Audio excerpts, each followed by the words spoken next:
I am creatively bankrupt. I've made over 30 videos for my channel, and I think I've already covered every topic that someone could possibly make a video about. Anime, video games, anime that should be video games. That's it, that's everything. So because I'm completely out of ideas, I'm gonna steal some from you, my audience, and at the same time, steal this video idea from I Did a Thing. I mean, I've already ripped off the opening of his video almost word for word, and his video just ripped off Michael Reeves, so that's how out of ideas I am. But instead of making your crazy inventions or whatever, I'll be making video essays about whatever topics you suggest. I think my audience is generally pretty smart and well-adjusted, so these should be some interesting and thought-provoking ideas. Let me just pull up my comments and see what people are saying. Anime feet ranking.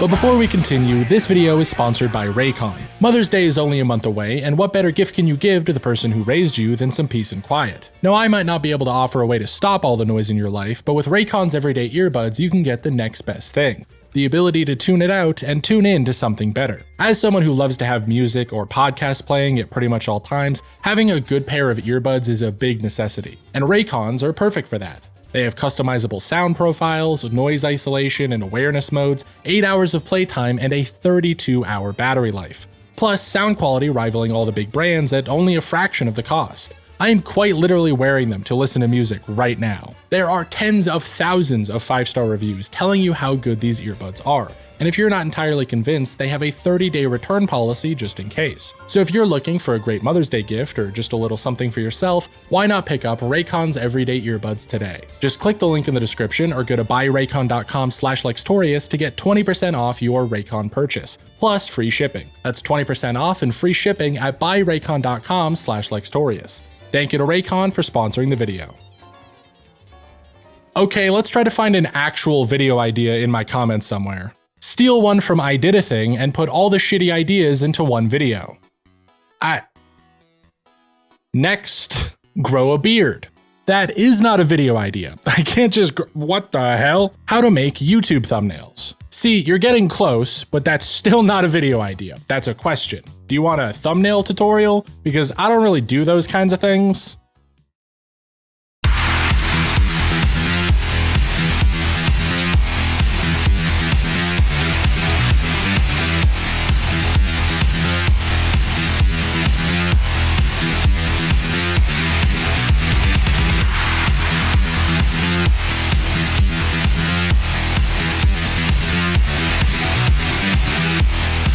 Center like so, and time.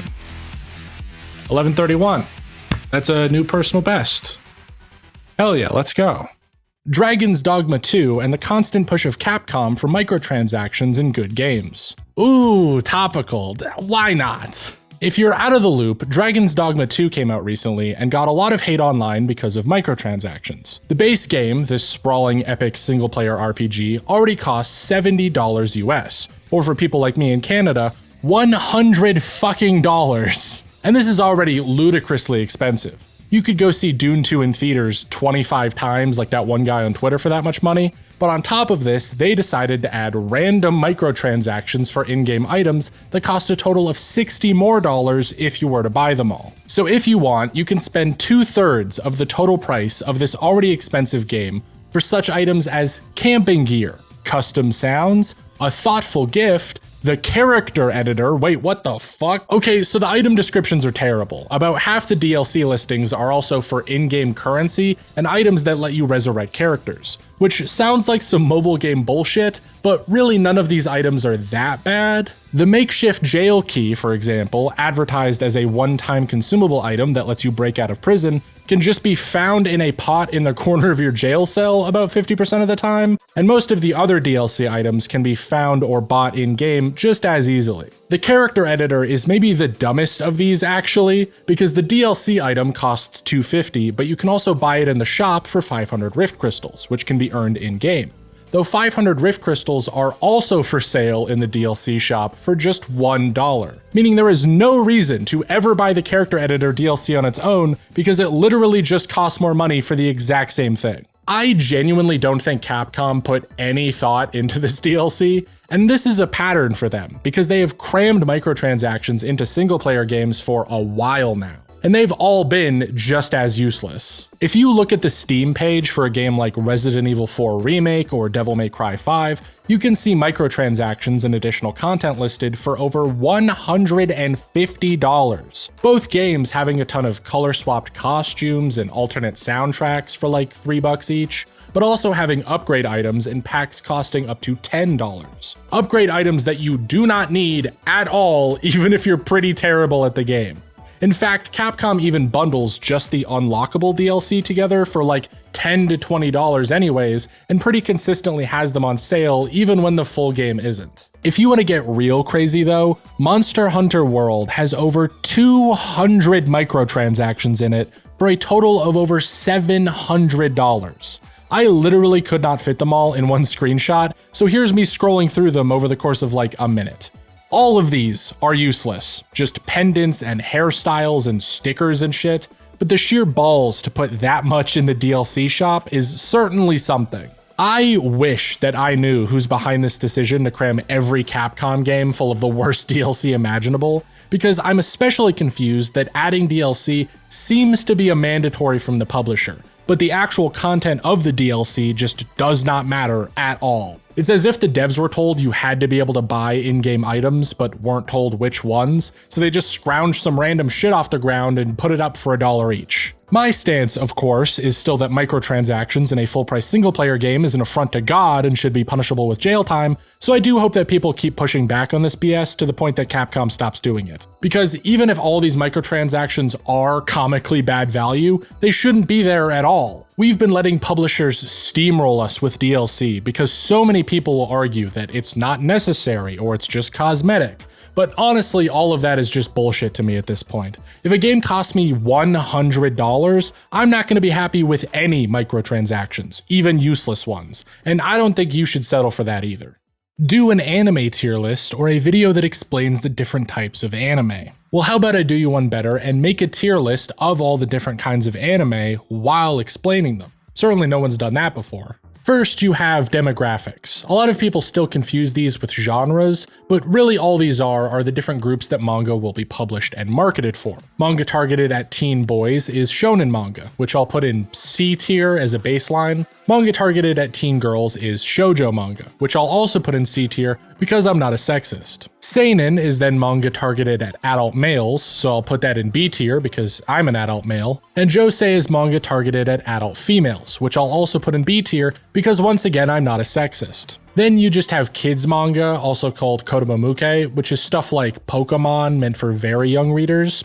I don't know, D tier? I don't really watch any of that. It can be easy to assume that something is a certain demographic just because it's a certain style. Battle shonen, for example, is a specific genre of anime that follows a young protagonist trying to achieve some goal by becoming powerful and fighting people. Think Naruto or Hunter x Hunter. I'll put it in C tier, it's very oversaturated. However, One Punch Man, which is explicitly a parody of Battle shonen, is actually a seinen, because it just so happened to be published in a seinen manga even though it's a comedy. A tier. And that's really the key point here. It all just boils down to what magazine a work gets published in, which can be quite arbitrary. Attack on Titan is a shonen manga, even though it's marketed as this like gruesome psychological adult story. A tier. Kaguya-sama is a seinen, even though it's focused on romance. S tier. The demographics certainly affect how a story might be marketed, and they'll dictate like what kind of language they might use. But if you're going, this looks like a romance story, so it's a shoujo, or this story has people punching each other, so it's a shonen, you're thinking about it the wrong way. Running through some common tropes in actual genres, you've got mecha, basically anything with a big robot. B tier. Fantasy is fantasy, I don't know, magic and goblins and shit, C tier. Sci-fi is like fantasy, but cool, because instead of magic, you have technology, which is basically just magic, but they over-explain the logistics. S tier. Slice of life is any story that takes place in a Japanese high school, and that's only kind of a joke. It's really just any show more about people's day-to-day lives. C tier. Though the real sauce comes from Iyashike, which is a subgenre of slice of life that's specifically intended to heal the audience, as that's what Iyashi means. And so this means slower, calming anime without much conflict. S tier. Yaoi, yuri, and harem are typically subgenres as well, this time of romance. Yaoi being between two boys, yuri between two girls, and harem is kinda like polyamory for cowards. A tier, and D tier, unless it's 100 girlfriends who really love you, which has transcended tier lists entirely. Mahou shoujo, or magical girl, is a specific type of fantastical story involving young girls who unlock magic powers that give them the ability to transform and power up. Usually to fight evil, usually kinda like Sailor Moon. Think of this kinda like the other side of the battle shonen coin. B tier. Idol anime is another specific trope that, surprise surprise, follows girls in an idol group. I don't really watch a lot of this, so I'll just give it a D. Actually, let me just run through some of the genres I don't watch a lot of real quick. Horror, B tier. Sports, C tier. Mystery, A tier. Drama, B tier. Adventure, B tier. Supernatural, A tier. Historical, C tier. Ecchi is kinda like if you wanted to watch hentai, but substituted penetration for a plot.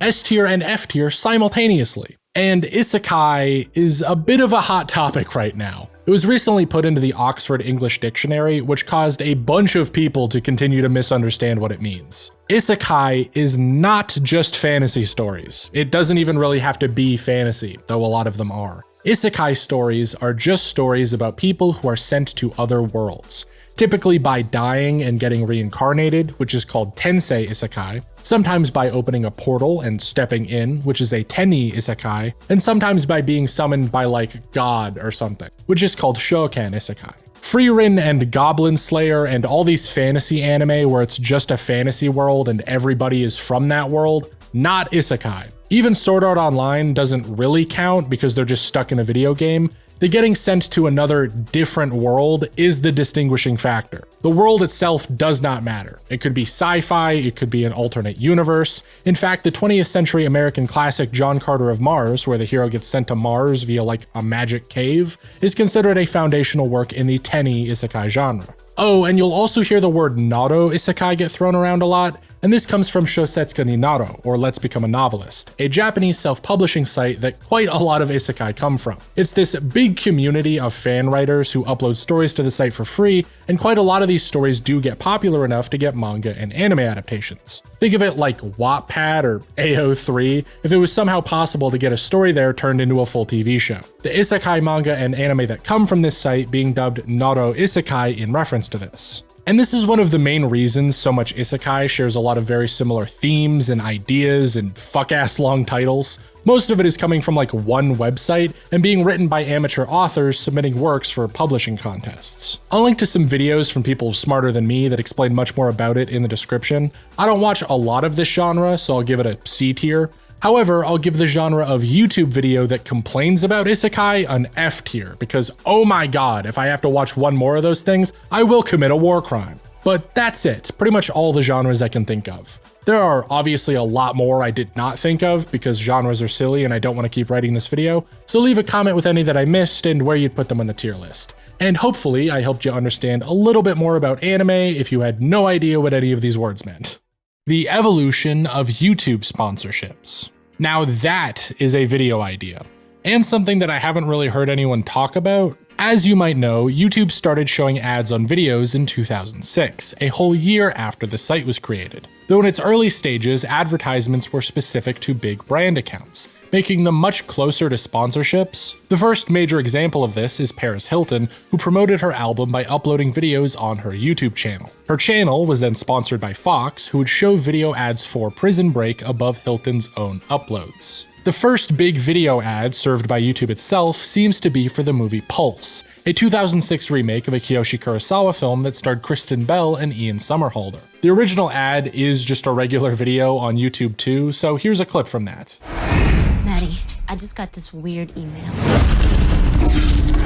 has to be a virus. I mean, his computer's probably still logged on. I wasn't even hooked up to the internet last night. The cable was unplugged. They're everywhere. They come through anything with electricity.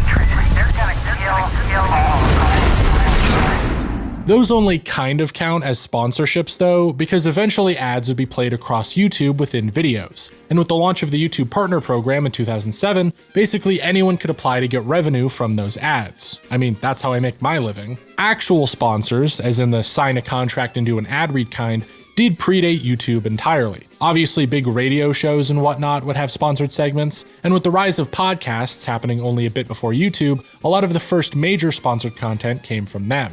That or big websites that would just host content on the site. Here's a clip from some random dad blog I found from 2008 that got sponsored by a stroller company. Welcome back to Gear Daddy. I'm your host, Daddy Troy. I'm here with Jim of Baby Bjorn, and today he's going to show us how to put one of these on one of these.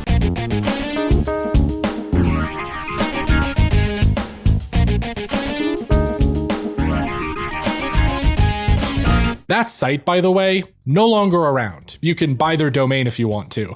Again, I'm not really gonna count these as they're basically web shows using YouTube as a platform, not actual YouTubers. YouTubers getting sponsored is a lot more complicated because that's not something that people openly talk about, and trying to find anything on this godforsaken website is a nightmare. Looking up first YouTube sponsorship just gets you 1,000 Sigma grindset videos trying to sell you a scam course. So I did what any normal person would do and just messaged all the YouTubers I could think of who were active at the time, hoping at least one of them would remember their first sponsorship and be kind enough to tell me about it. None of them got back to me. Turns out emailing huge internet celebrities with random questions isn't a good way to get answers. Unless you ask John Green, who replied to my Twitter DM almost immediately to tell me how a bunch of big YouTubers in 2009 got sponsored by Carl's Jr. Apparently, they all got paid $5,000 to eat a Carl's Jr. hamburger and upload a video about it on YouTube on the same day. That day turns out to have been June 3rd, 2009, and I actually found quite a few of these sponsored videos because they're still up. So here's what they look like. I was wondering, how do you eat your juicy Carl's Jr. Portobello Mushroom $6 burger? Our new Portobello Mushroom $6 burger. Carl's Jr.'s new Portobello Mushroom Burger. Carl's Jr.'s new Portobello Mushroom Burger. Carl's Jr. Portobello Mushroom $6 burger? It's a huge, juicy, delicious, round, jaw-dropping, door-stopping, table-sliding, paper-waiting, With Swiss cheese, sliced portobello mushrooms, 100% char-broiled Angus beef, face-powdering, armpit-wiping, notebook-writing, car-cleaning, sexy-looking, all piled high on a toasted sesame seed bun. Portobello Mushroom-covered burger. How do you eat yours? Who are you talking to? I should point out that all of these videos now have tens of millions of views each, which is just kind of funny to me. But if John Green says it's the first big sponsorship they can remember, I'll say it's the first one that counts. After 2009, we start to see the rise of what we consider modern sponsorships, because you still had these weird large companies like Carl's Jr. that would randomly give channels some money to promote stuff, basically as an experiment. But in about 2010, some more recognizable ad reads from sites like GoDaddy and Audible would pop up. EYT has a new sponsor! GoDaddy.com! Alright guys, Squarespace is sponsoring us. It's a perfect fit. Why? They're awesome. We're awesome. Synergy. Then a few big shifts happened that really cemented sponsorships as a core part of YouTube. The first being in 2012, when YouTube changed their algorithm to promote watch time instead of views. So instead of shorter viral videos, you get a ton of Let's Play channels and daily vlog content, which was uploaded a lot more frequently and was a lot easier to put ads into. Around this time, you start to see names like NordVPN, Honey, and Squarespace more frequently, since all these companies were founded around then. What's that on the bottom of the screen there? It says you're about to get a mid-roll ad? Oof, how humiliating. Looks like someone should have used no.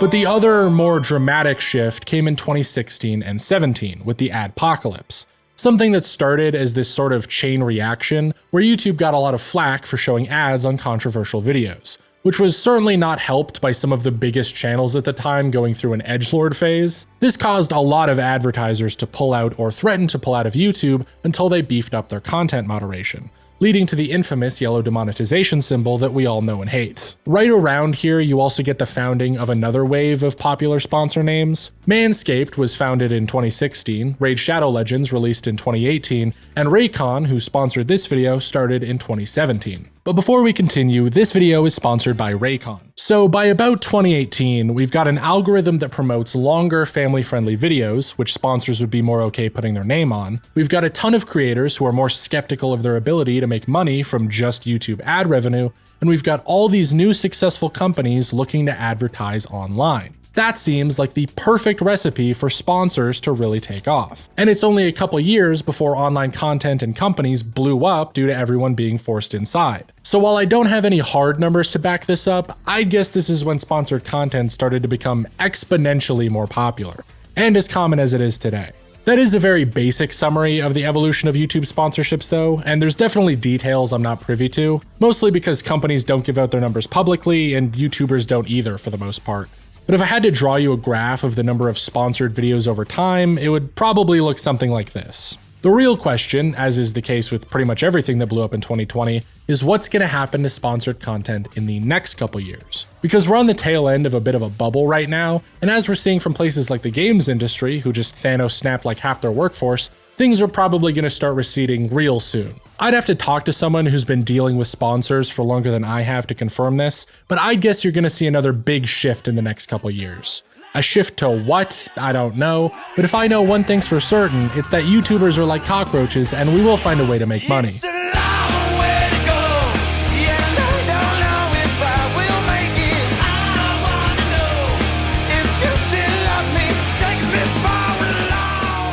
And hey, look at that, a video of mine that is finally shorter and easier to make than usual.